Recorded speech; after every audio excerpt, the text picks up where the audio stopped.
اعوذ باللہ من الشیطان الرجیم بسم اللہ الرحمن الرحیم۔ والدین کے انتقال کے بعد ان کے ساتھ نیکی کیسے کرے؟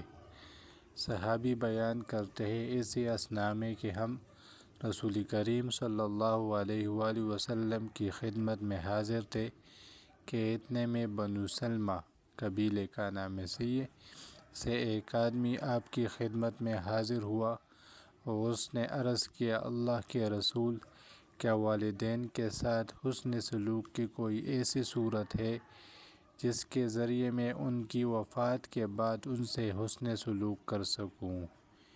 یعنی اگر والدین زندہ ہوتے تو ان کے ساتھ تو حسن سلوک کرتا، لیکن اب وہ وفات پا چکے ہیں، تو کیا ایسی کوئی صورت ہے کہ ان کی وفات کے بعد بھی میں ان کے ساتھ وہ حسن سلوک کر سکوں؟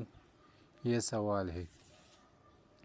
تو آپ صلی اللہ علیہ وآلہ وسلم نے فرمایا، ہاں، ان کے لیے دعا کرو، ان کے لیے مغفرت طلب کرو۔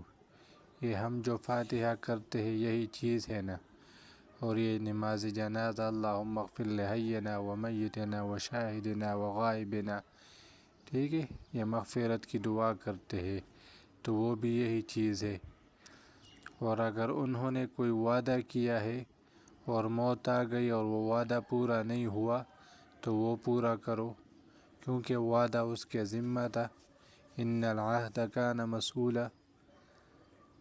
اور صلہ رحمی، وہ صلہ رحمی جو والدین کے بغیر نہیں ہو سکتی تھی، یعنی وہ والدین کی ذمہ داری تھی کہ یہ اپنے رشتہ داروں کے ساتھ اچھا سلوک کرے جس طرح بھی ہو، لیکن وہ اب وفات پا گئے تو ان کے ساتھ حسن سلوک کون کرے گا؟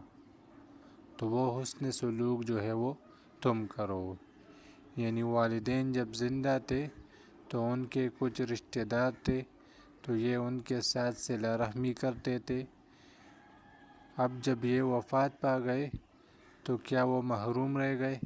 نہیں، وہ کام تم لے لو، ان کے ساتھ صلہ رحمی کرو اور ان کے دوستوں کی وہ تکریم کرو، عزت کرو، قدر کرو۔ تو یہ اتنا مضمون آ گیا، ٹھیک ہے۔ اور یہی وہ آپ کا اپنے والدین کے ساتھ اصل مدد اور اصل نیکی وہ یہی ہے۔